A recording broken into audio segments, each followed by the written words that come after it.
ఈరోజు జగన్మోహన్ రెడ్డి గారి మీద రాళ్ళేశారు, ఇది చేశారు. తర్వాత చంద్రబాబు నాయుడు మీద రాళ్ళేశారు అని చెప్పి మళ్ళీ మసలు పేపర్లు వచ్చినాయి. నిజంగా రాళ్ళేశారా, ఏం చేశారు మీకు అర్థమైంది.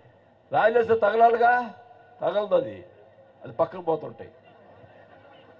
మరి నేను ఒకటైతే చెప్తా ఉన్నా, ఈరోజు చంద్రబాబు నాయుడుకి సంబంధించినటువంటి సామాజిక వర్గం పూర్తిగా చంద్రబాబు నాయుడు పక్క ఉంది, నేను ఒప్పుకుంటా, నేను కాదనలే. కానీ పవన్ కళ్యాణ్కి సంబంధించినటువంటి సామాజిక వర్గం వైఎస్ఆర్ పార్టీలో ఎక్కువ పర్సెంటేజ్ ఉంది. దాన్ని డైవర్ట్ చేసేదానికి డైవర్ట్ చేసేదానికి ఈ చంద్రబాబు నాయుడు గారే వాళ్ళు మనుషుల చేత పవన్ కళ్యాణ్కి రాళ్ళు లేపించి రెచ్చగొట్టేదానికి కూడా ప్రయత్నం చేస్తారని కూడా తెలియజేసుకుంటా ఉన్నాం. అంటే అందరి సమర్థుడు చంద్రబాబు నాయుడు గారు.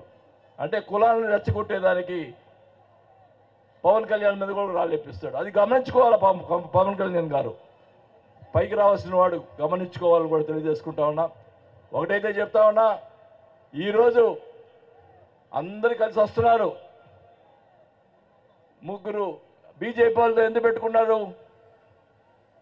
ఈ ఎలక్షన్ చేసేదానికి, అధికారులు చేతులు పెట్టుకునే దానికోసం బీజేపీతో పొత్తులు పెట్టుకున్నారు.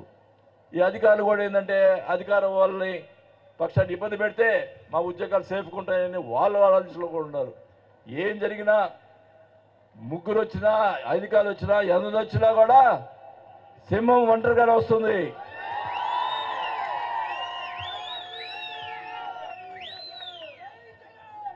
సింహం ఒంటరిగా వస్తుంది.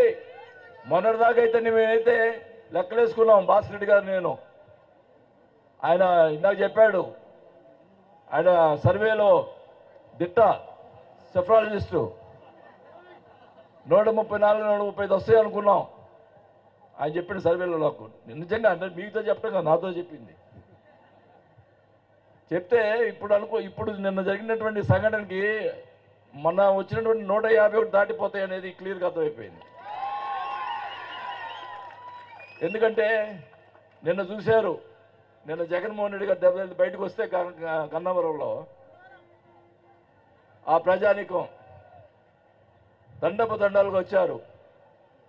కొంతమంది ముసలి వాళ్ళు వచ్చి కన్నీళ్లు పెట్టుకొని ఏడ్చిన పరిస్థితులు ఉన్నాయి అక్కడ. అంటే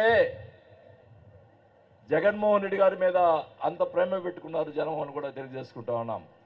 ఏ పరిస్థితిలో కూడా ఒకటే గుర్తుపెట్టుకోవాలి, ఈ రాష్ట్రం కాదు, ఈ భారతదేశంలో ఏ నాయకుడు, ఏ ముఖ్యమంత్రి కూడా నేను మంచి చేస్తే ఓట్లేని అడిగిన నాయకుడు, ఏకైక నాయకుడు ఎవరంటే జగన్మోహన్ రెడ్డి గారిని తెలియజేసుకుంటున్నాం.